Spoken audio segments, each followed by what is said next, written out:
He lives. We all thought Merrick Garland was gone after Cocaine Mitch kept him off the Supreme Court. But Merrick Garland is back. Long after the left mourned his loss, the Democrats rent their garments and gnashed their teeth. Merrick Garland is back. He is Joe Biden's nominee for Attorney General. And I actually don't mind this nomination all that much relative to some of the other picks because, one, it's kind of funny. Merrick Garland became this meme after he was nominated to the court, and now he's back. It'd be sort of like if Harambe came back to that zoo, you know, everyone would kind of get a kick out of that. But the other reason, the more substantive reason why I wasn't so upset about Garland is he was the most moderate of the Joe Biden prominent nominees. So I thought, okay, we can breathe a sigh of release. At least he's not going with some crazy left-winger for Attorney General. And then Merrick Garland testified on Capitol Hill. He was grilled by a bunch of senators on his views. Turns out he's not all that moderate. Here is Josh Hawley, Republican senator, asking a very simple question of Merrick Garland. Will you continue to enforce our southern border? And the answer, pretty weak stuff. Do you believe that illegal entry at America's border should remain a crime? Well, I haven't thought about that question. I just haven't thought about that question. I think the president has made clear that we are a country of with the borders and with the concern about national security. I don't know of a proposal to decriminalize but still make it unlawful to enter. I just don't know the answer to that question. I haven't thought about it. Will you continue to prosecute unlawful border crossings?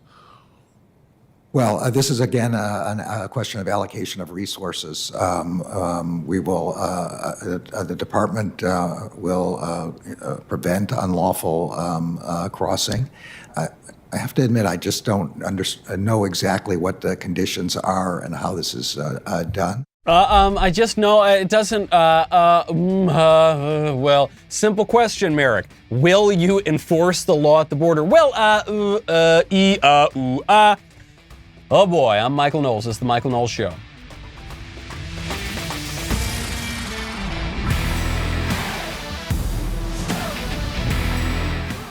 Welcome back to the show. My favorite comment yesterday is from July 24 Pictures, who says, the woke left says, be less white. Me acts more black. The woke left says, hey, how racist of you to appropriate their culture. Yes, this is the paradox here, too, with the be less white campaign that you saw from some of these woke corporations.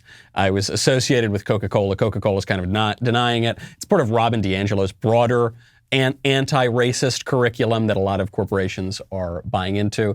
And when you say be less white, first of all, it's not you can't, you're not going to demelanate your skin.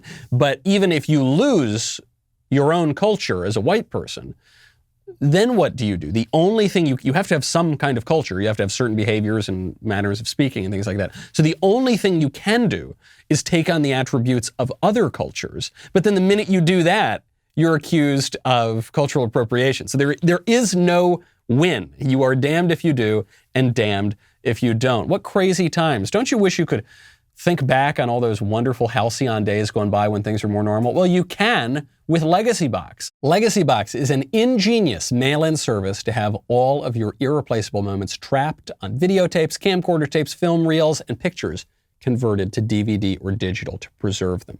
Home movies can transport us back to unforgettable times. Well, I hope you don't forget them. The way that you can not forget them is by preserving them.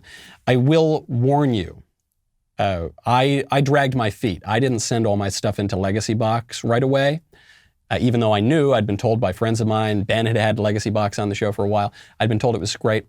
I hadn't done it, and I lost a lot of photos of a family member of mine who had passed.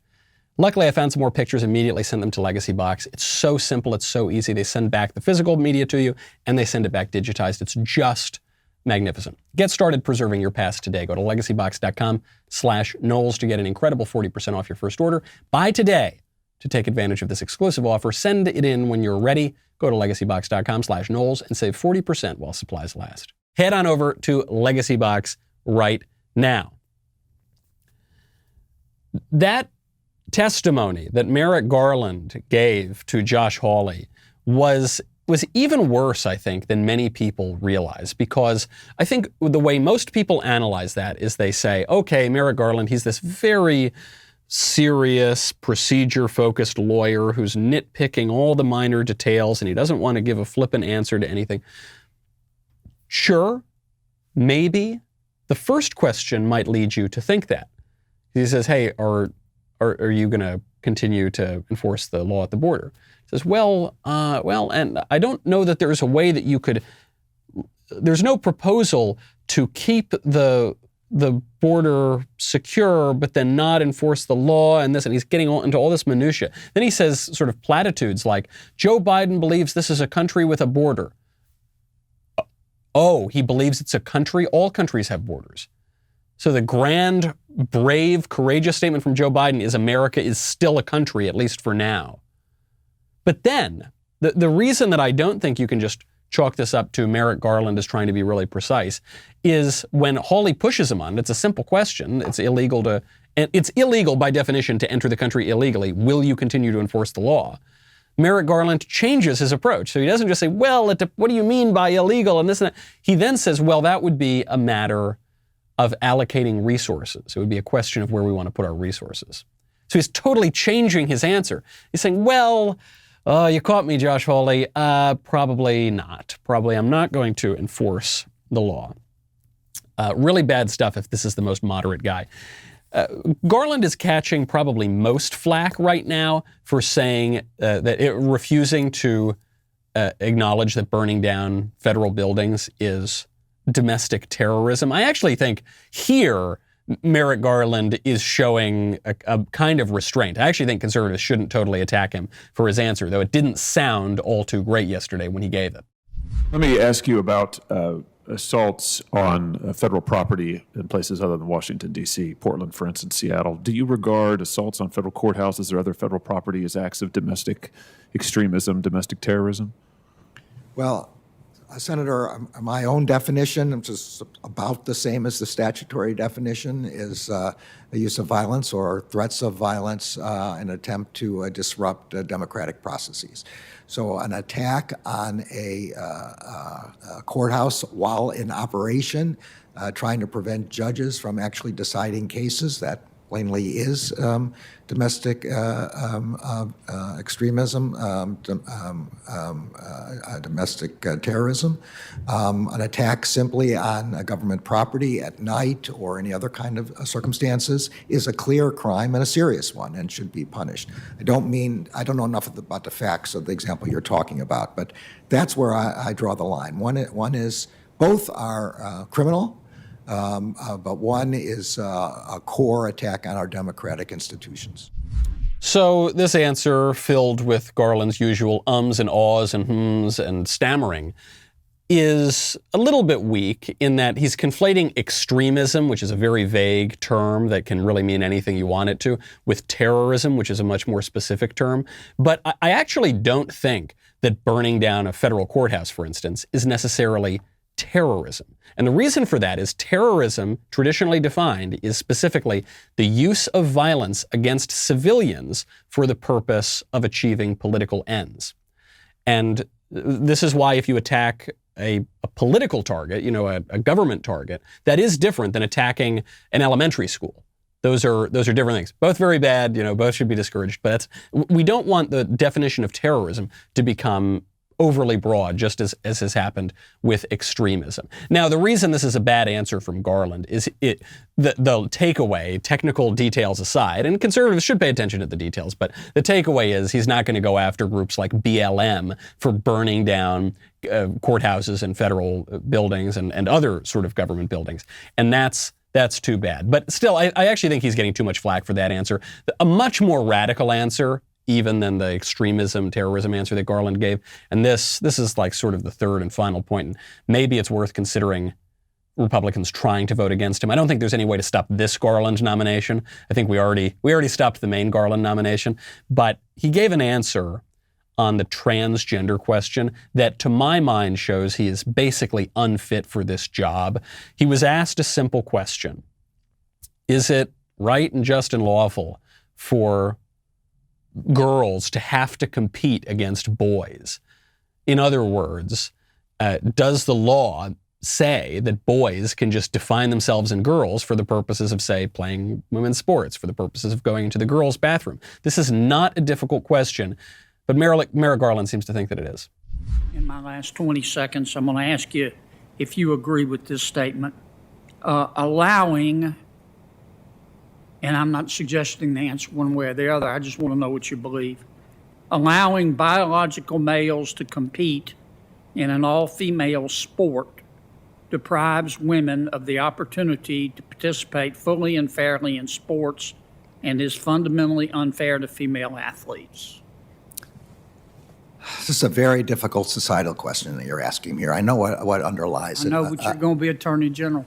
Well, but I may not be the one who has to make policy decisions like that, but it's not that I'm adverse to it. Look, I think every human being should be treated with dignity and respect. And that's an overriding sense of my own character, but an overriding sense of what the law requires. The particular question of how Title IX applies in schools is one, and in light of the Bostock case, which I know you're very familiar with, is something that I would have to look at when I have a chance to do that. And there it is. There is the answer. The Bostock case is the case that, thanks to our good friend Neil Gorsuch, the Bostock, who's the ostensibly conservative judge who totally broke with conservatives and redefined sex as gender identity in that case. I'm oversimplifying a little bit, but that's the takeaway of it. If Garland is saying in light of Bostock, I'd have to revisit it. What he's saying is, yeah, boys can compete against girls and girls can't really say anything about it. When he says, well, this is one of the most difficult societal questions. No, it's not. It's a very simple question. Can men magically become women? That's the question. That's what it boils down to. Can men magically become women? And is there therefore no difference, really, no substantial difference between men and women? Simple question. Merrick Garland doesn't want to answer it. He can answer it, but he doesn't want to answer it because his answer is radical. When he says, look, I don't know if I'm going to be making policy on this, if you're the Attorney General of the United States, this is one of the most hotly debated issues, and you are going to have to interpret specifically this kind of law, then it is not only important that you know the answer to that question, but it is your job. So if you're going to, in this sort of cowardly way, say, well, I don't know that I'll have anything. Of course you will. Do you not even know what your job is? Of course you will.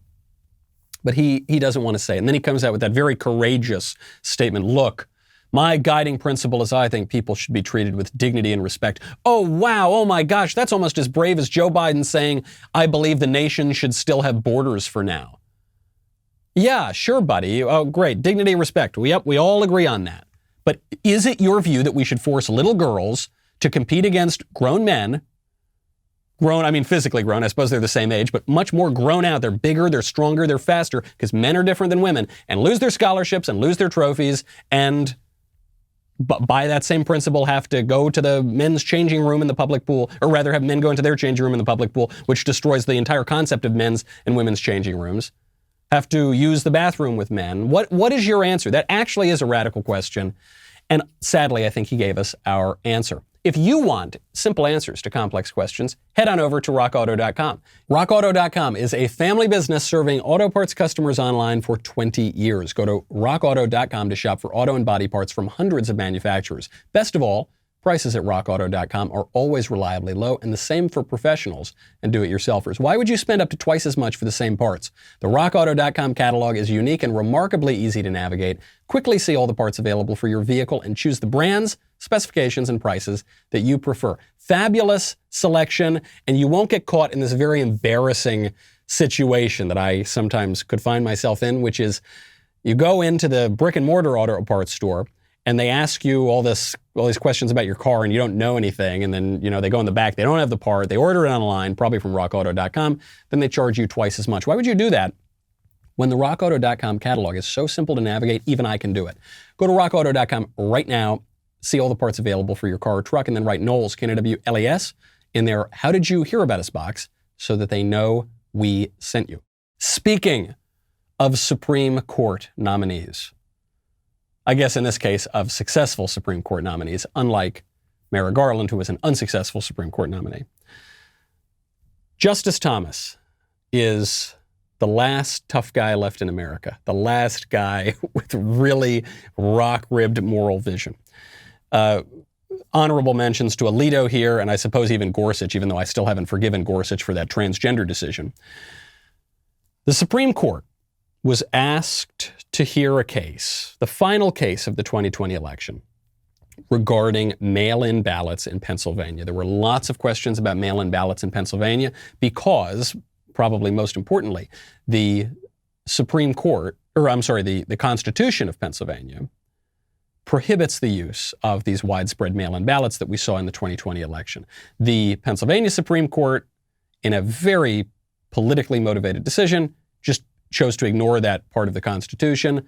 The U.S. Supreme Court didn't want to hear about it. Then there was this issue of mail-in ballots coming in after Election Day, whether or not those can be counted. Supreme Court actually was sort of willing to weigh in on that, but now they're not willing to hear the case regarding the validity of these ballots. Sadly, you got all the libs voting not to hear the case. You also have John Roberts, but I guess I repeat myself. You also have Amy Barrett, voted not to hear this case. You also have Brett Kavanaugh, voted not to hear this case. We fought real hard to get Brett Kavanaugh that seat. We fought real hard to send Merrick Garland into political irrelevance, at least for a few years. And they went squishy. They went squishy on what should be a very simple answer. Now, Thomas, Alito, and Gorsuch did think that the court should weigh in on this matter. Thomas most vigorously. So Thomas, in his dissent, said something very important. And it's important for not just this election, because the court, generally speaking, they did say, we don't think that these votes would have changed the results of the 2020 election. However, they could have very serious impact in the future. And so we need to take a look at them. Thomas said something here that I have been saying since the 2020 election.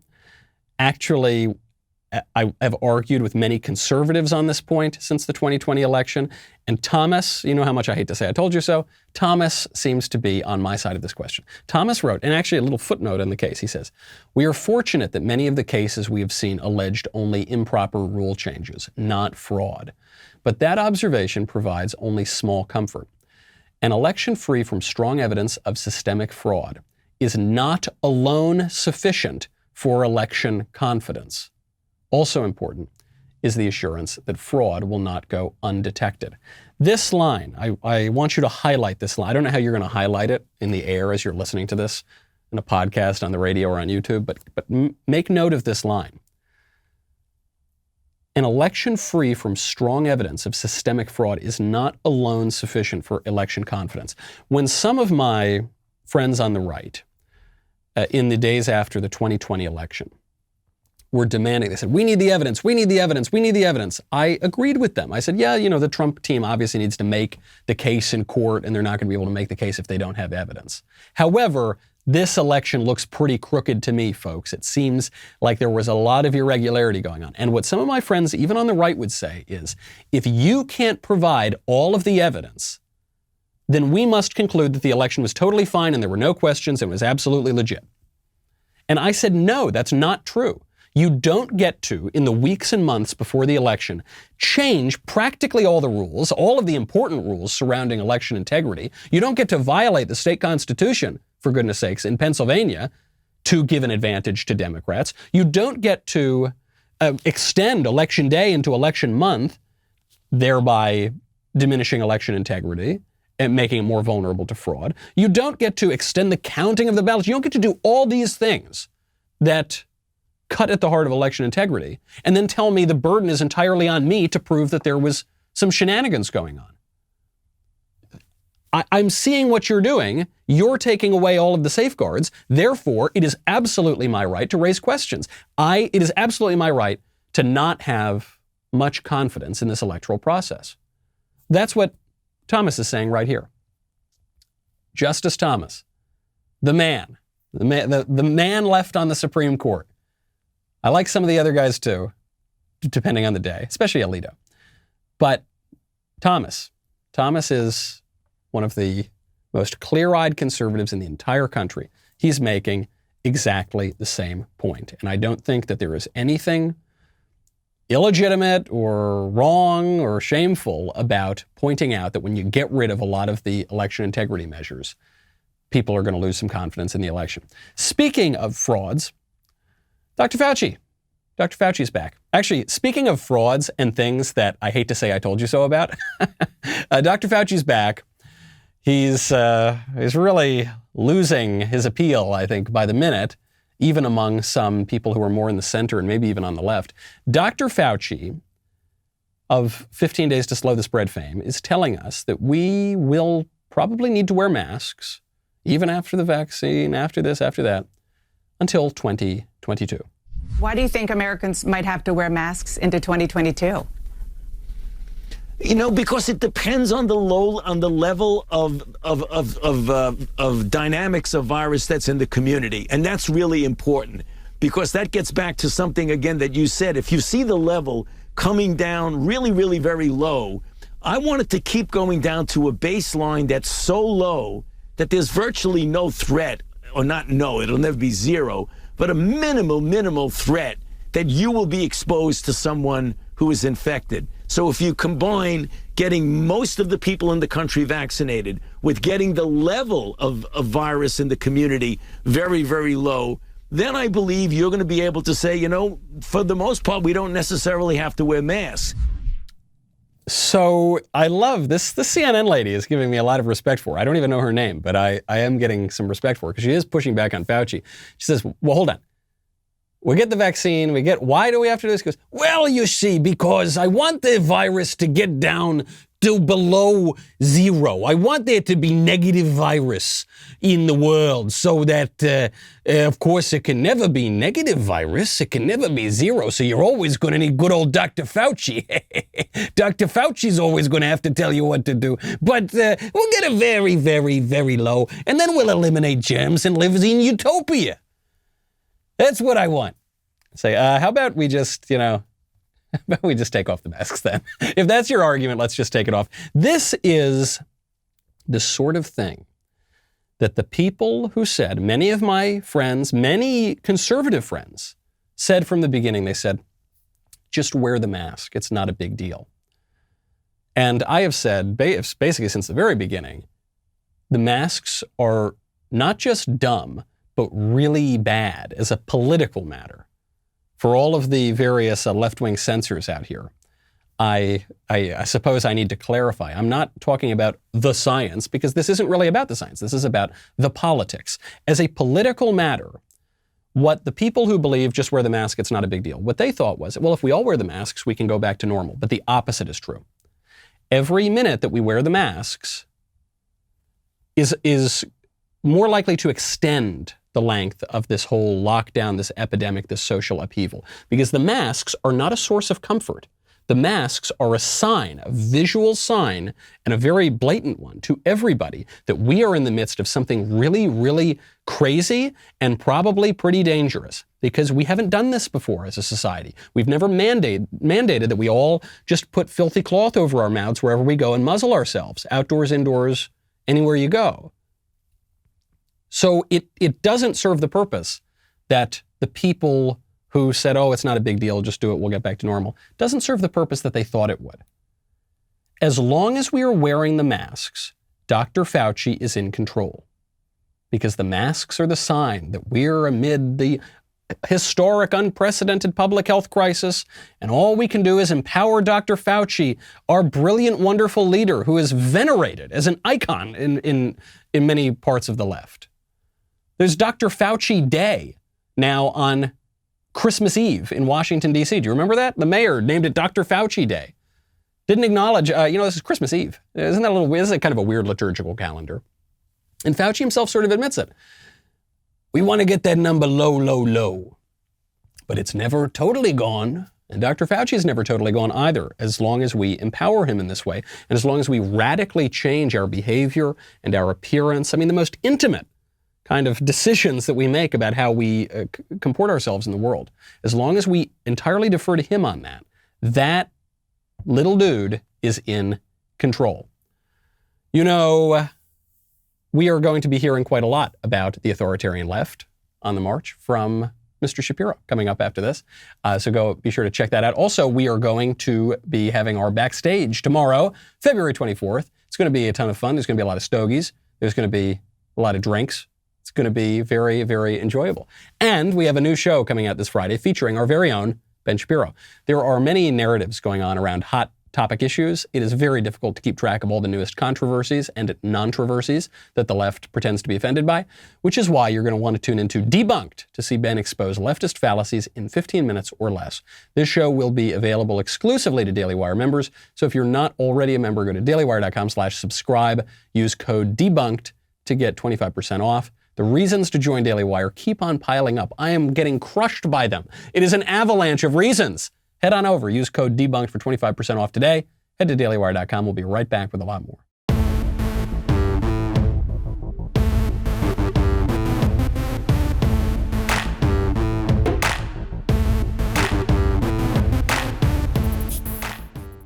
I read a headline the other day. Headline said, Boy Scouts welcomes first class of girl Eagle Scouts. My first thought was, no, they didn't. They didn't. The Boy Scouts did not welcome the first class of girl Eagle Scouts. Now, I know that there is an organization called the Boy Scouts, and I know that the Boy Scouts now lets in girls. And I know that there's a designation called the Eagle Scouts, and I know that the Eagle Scouts now have some girls in it. But it is not possible for the Boy Scouts to have girls in the Scouts, because the Boy Scouts are the Boy Scouts. And the minute they let in a girl, they cease to be the Boy Scouts. They might pretend to be the Boy Scouts, but they are not. It is not possible. Going back to our friend old Uncle Aristotle, as we call him around these parts, you cannot simultaneously have a thing and the opposite of the thing and have them be true at the same time. The Boy Scouts can only have boys in them. I can't believe that we have to spend time saying this. But I think the reason we have to say this is because we live in a culture that's very open and very liberal and very inclusive. And there are some benefits of this, but it can be taken to absurdities. And even conservatives embrace all this kind of language. We're open-minded, I'm a free speech absolutist. I don't want any sort of exclusion or censorship whatsoever. You need exclusion for societies to make sense. I'm not saying unjust exclusion. I don't want that, but you do need just exclusion. For instance, the men's bathroom must exclude women. Simply for it to be the men's bathroom, it has to exclude women. Same thing is true of the women's bathroom.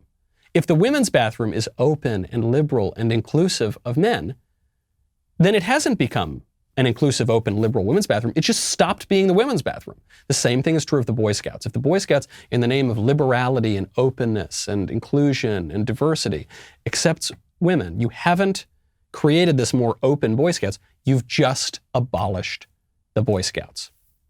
There's been a lot of talk about normal. When are we going to get back to normal?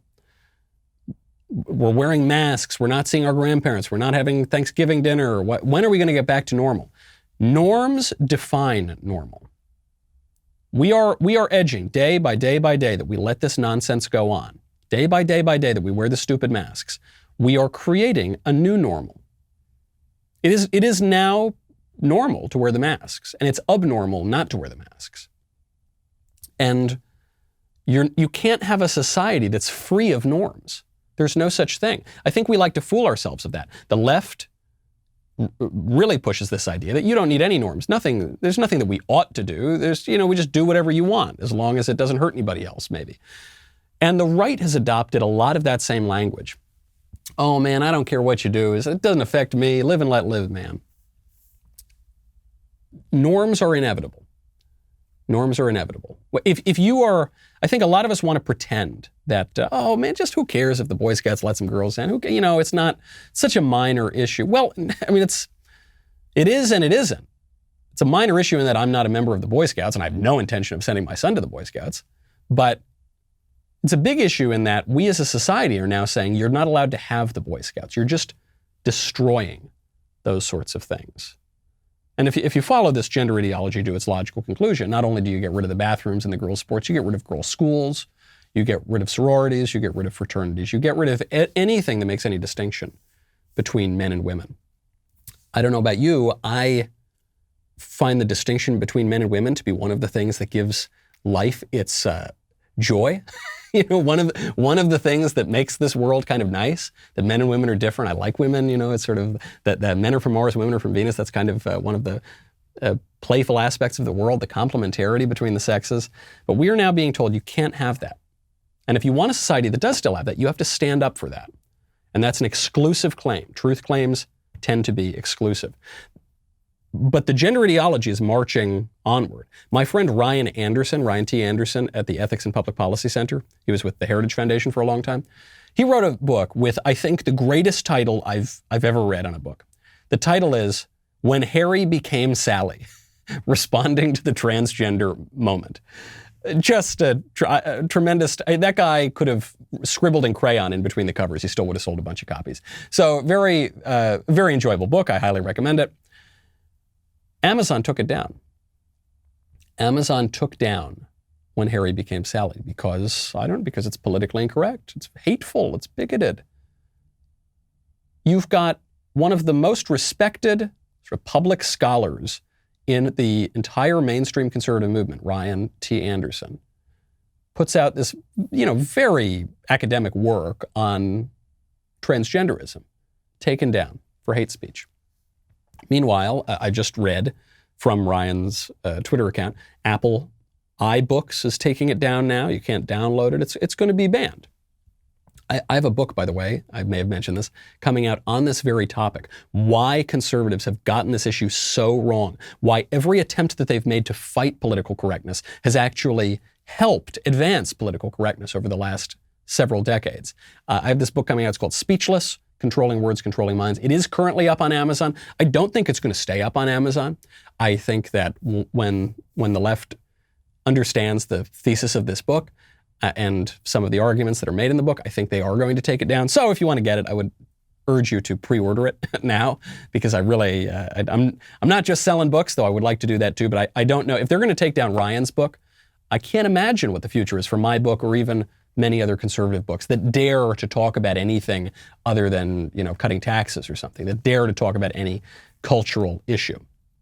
And what we're really talking about here is cancel culture, because what you're hearing from some of the squishes who can call themselves conservatives, but also from the left, is it's not cancel culture to take down Ryan's book.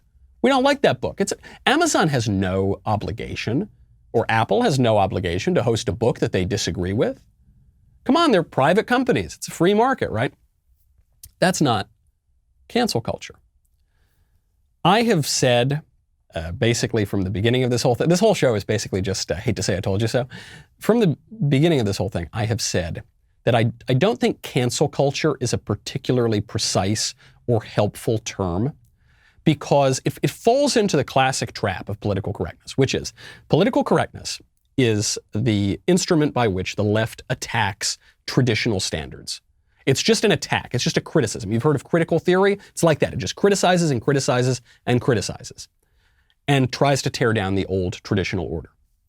Then conservatives respond to that either by acquiescing and saying, okay, well, I'll go along. What's the big deal, right? Sort of the thing on masks. Okay, no big deal. I'll just go along. Or the other way conservatives react is they say, hey, I oppose any kind of standards. I oppose any kind of censorship. I oppose any kind of guardrails on our society.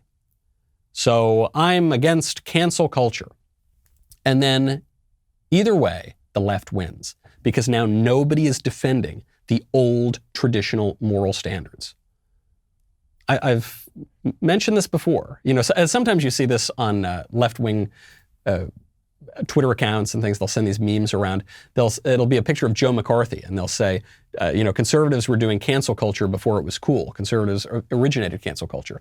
And there's some truth to that. McCarthyism, which until very recently was defended by all the mainstream conservatives, the idea that you could root out communists who are working for foreign governments who were seeking to subvert your country, it's not a particularly controversial point of view, though it's been revised through various political activists to say that it would be. That's not wild. That's not extraordinary. That's been true since the beginning of the country. We've always had laws against sedition. We've always had laws against fraud. We've always had laws against obscenity, though they're not really enforced much these days. They were still being enforced even a dozen years ago. We still have, or I suppose now going on 14 years ago, when George Bush jailed a pornographer because the pornography was so obscene. There are always constraints on language and speech. Do you think that if some guy walks into your office, he's got a Nazi armband on, he walks up to the water cooler and starts screaming Sieg Heil, do you think that guy has a right to keep his job? Do you think that if he were fired for that, that would be cancel culture? No, of course. You absolutely agree, as we all do, that private associations and businesses and even whole societies have the right to determine their standards and their norms. Just by definition, every society does that. So I don't use the term cancel culture. When I use it, when I invoke that term, I'm referring to a very specific thing, which is what we see going on right now. It's when the left targets conservatives for saying perfectly reasonable things. The difference between my definition of cancel culture and the kind of abstract version is I'm talking about a real thing that's actually happening. I'm describing a discrete, specific phenomenon. And the substance of that, it's not just the form that matters. It's not just that people are being censored or ostracized. It's the substance. What are they being censored for? What are they being ostracized for? If some guy has the armband on and he says Sieg Heil at the water cooler, then I don't think it's wrong to ostracize him from the company. But if another guy walks up to the water cooler and he's got an American flag and he says, I'm a Yankee Doodle Dandy, and he gets fired for that I am against. That is the sort of cancel culture that we're seeing right now. People saying perfectly mainstream, patriotic, traditional American things and having their lives ruined for that. But the substance there really matters. And this brings us to CPAC. The Conservative Political Action Conference has been going on for a long time. The American Conservative Union puts it on. It's always a very fun event. I went last year where we did a verdict episode with Ted Cruz. I've been going for years and years. I think I went to my first CPAC 10 years ago. CPAC's title this year is America Uncanceled. Fighting back against cancel culture and fine, fair enough. But they just found out that one of their speakers, this guy, young Pharaoh, who I don't know what he does, but I don't know, he's like some pop culture guy or something. Young Pharaoh has said some very offensive things about Jews and other people. So what does CPAC do? They cancel him from their roster. Now CPAC is being called hypocrites because they're indulging in cancel culture. I don't think CPAC is being hypocritical at all. I think it is the shallowest, stupidest read of the term cancel culture to suggest that you can never have any standards at all. I think it is that kind of a shallow interpretation that has allowed political correctness to advance for decades and decades. And actually, if you believe the argument of my book, it's been advancing for about a century. There is nothing conservative about removing all the guardrails. Think about it like a country. Think about it just like a country. A country needs borders. That was what Merrick Garland finally acknowledged that Joe Biden thinks about. He says, well, look, he believes that it's a country that has borders. All countries have borders. And what borders mean is some people are in and some people are out. A certain area defines what the country is, and things outside that area, that's not the country. The same thing is true in our philosophy. Do you think if CPAC invited someone to speak, forget about, anti-Jewish comments. Let's make it even more basic than that.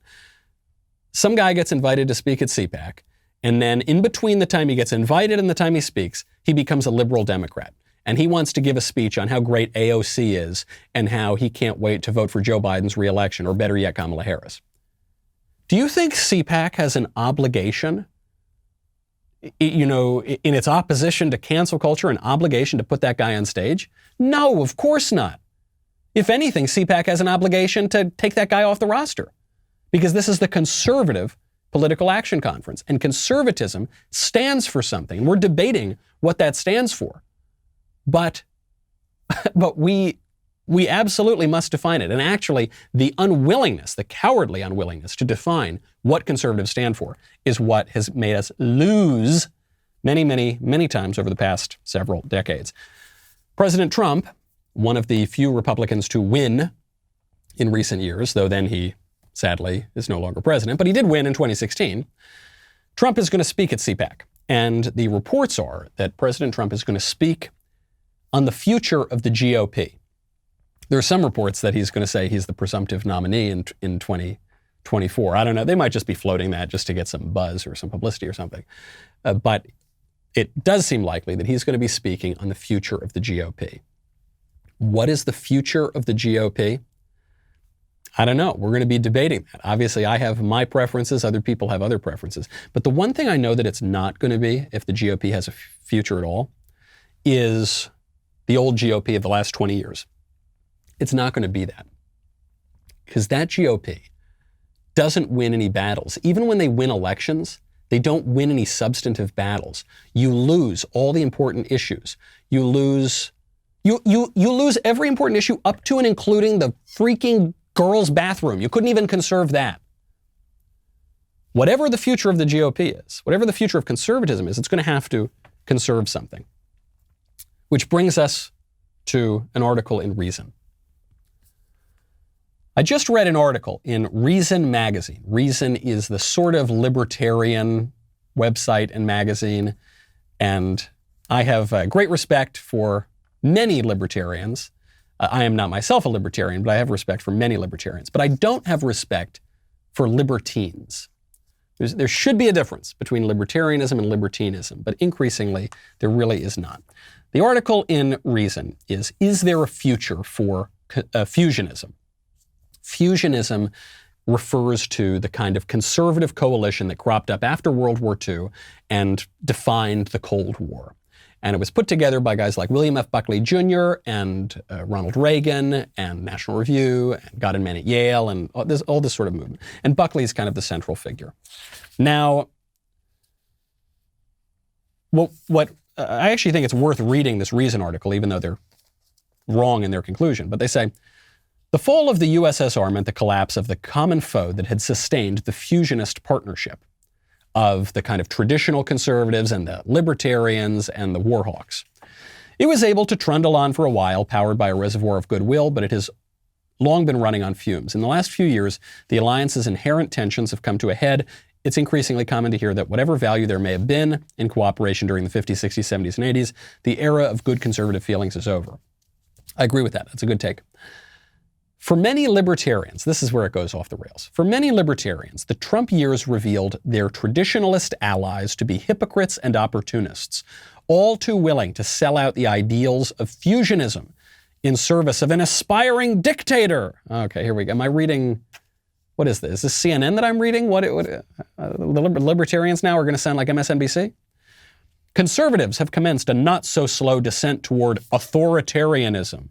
If that word could be struck forever from the English language, I would pass a law to do it in my authoritarian abilities. What a stupid word. It's basically a meaningless word. And they're not so slow descent toward authoritarianism. Some in this group suggest, for if the philosophy of liberty is to have a future, it must involve building bridges to the left, not to the right. And there it is. Russell Kirk, one of the great conservative writers and thinkers of the 20th century, long warned that the alliance between libertarians and conservatives never made any sense, that conservatives should be very wary of that because ultimately the libertarians were going to break to the left. And the many, many people who I think call themselves libertarian, but they're not really, they wouldn't agree with Reason magazine. They're really more conservative than all that. They're going to have to pick a side. They're either going to have to go to the left and sound like MSNBC, like Reason magazine here, or they're going to have to go and be conservative. What they really misunderstand here is they could change one word in this article and it would make sense. If they changed it to, if the philosophy of licentiousness is to have a future, it must involve building bridges to the left, not the right. But liberty and licentiousness are very different things. Lord Acton, a man revered by true libertarians, by libertarians of many, many decades and longer, what he said was, liberty is not, as many people commonly think it is, the ability to do whatever you want and pursue your appetites however you want, your desires however you want. Liberty is the right to do what you ought. I know this is a shocking statement for a lot of people. Liberty, freedom, is not just the ability to do whatever we want, because the thing is, if you just pursue your base passions all the time, then you're going to lose your liberty. If you, let's say, I really want heroin, you're going to go out and shoot up a bunch of heroin, and you say, oh man, I've never been more free. Do you think heroin addicts have a whole lot of liberty? Do you think they're the freest people? No, they're slaves. They're slaves to their appetites, which gets to the classical conservative understanding of liberty. The man who sins is a slave to sin. We need liberal education to make sense of our liberty, to tame our base passions, to tame our vices, to practice virtue, to develop and cultivate our reason, cultivate our will, control our will. Then we can be really free. This is what all the founding fathers believed. And the more libertine camp that has found itself on the right, that they no longer like that. Now, I don't think, as some people on the right have said, some conservatives have said, we need to, boot out all the libertarians or anything. I think that's a losing battle. I think that politics is the art of inclusion. You got to bring people in if you want a winning coalition. So people who say, I'm a libertarian, and they wave their Gadsden flag and they say, darn it, I stand for the American tradition of liberty. Yeah, those guys, obviously, those are conservatives. Those are people who I think make common cause with us. But there's another type of libertarian. You know the type I'm talking about. If you've ever spent any time around a college campus or even high school, I guess, you know those libertarians where the most important political issue to them is legalizing pot. They forget about, foreign policy, immigration, abortion, any sort of economic policy, trade. No, forget about that. The most important thing is that everyone gets to smoke the devil's lettuce, the sin spinach. Those guys, I don't think they really have a future on the right. I don't think there's nothing really conservative about them. Their understanding of liberty is totally wrong. I mean, those are the kind of guys I think that Reason Magazine is talking about right now. But the thing Reason gets right, that I think Trump is getting right in giving the speech at CPAC, that all of us are intuiting, is that whatever was meant by conservatism in the 20th century up till the end of the Cold War, that was great. That worked. That defeated the Soviet Union. And then whatever was meant after that didn't really make a whole lot of sense. And when you look back on the Bush years, do you really think like, oh yes, that was the triumph of conservative values in America? No, it was mostly a period of decline and loss of things that we cherish. So whatever is going to come next, it's going to be different than what it was in the past. For too long now, I think, conservatism has been canceled, to use a faddish and sort of stupid word. Conservatism has been canceled by people who want to make conservatism basically the same thing as liberalism and not let us defend any of the things we want to defend and not let us preserve anything resembling the American way of life. We're barely allowed to go outside anymore. And when we go outside, we have to listen to some technocrat egghead tell us what to wear, even on our faces. No, if we're gonna be conservatives in the future, we're going to have to conserve the traditions and the way of life that we've long cherished in this country. I'm Michael Knowles. This is The Michael Knowles Show.